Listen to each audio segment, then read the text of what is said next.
I think this is completely poor planning. Because I've been going to the council for years and saying, hey, the mill is short spaces, hundreds of spaces.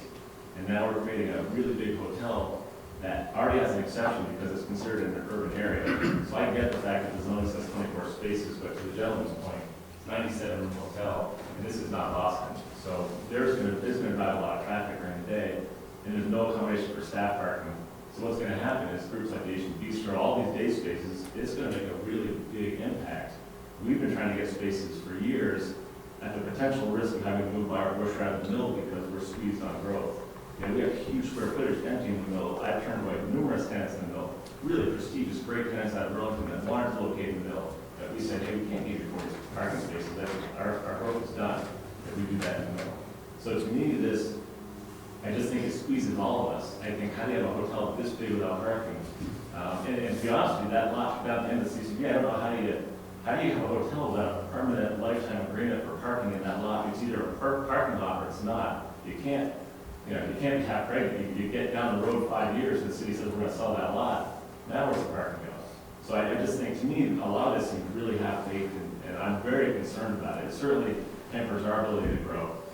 It squeezes everybody. I think in an area that's already over-squeezed for parking. And I just don't see how you can. I mean, I had thought in conversations with Dee, I had thought that lot at the end of CCD was going to be how we were getting more spaces. In fact, I believe that was the commitment. It wasn't a promise, but that was certainly a discussion we had. I had emails about it saying, hey, we're going to create these spaces. We're going to try and get CCD over there and do the garage spaces.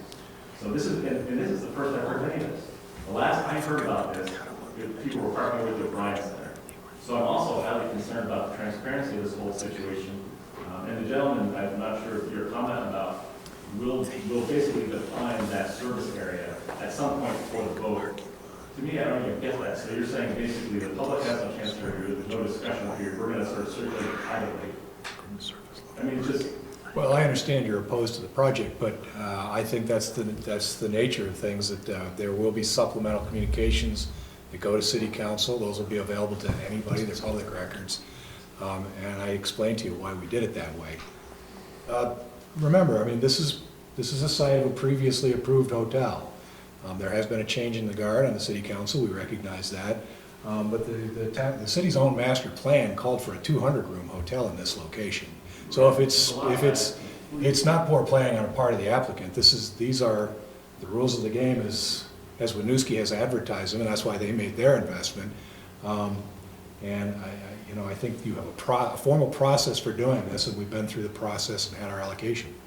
It looks to me like the lot is twice as big as it was before. But the city appears to be ready to give up public park area to drastically increase lot 9. I mean, listen, if they were right on lot 9 and using it as a plan, it's changing enough that I think the council and DRB really needs to look at this. And I would say, hey, what happened to the commitment of Meyer Grocery to those spaces at the end? So now, instead of getting 80, we get maybe 40 or.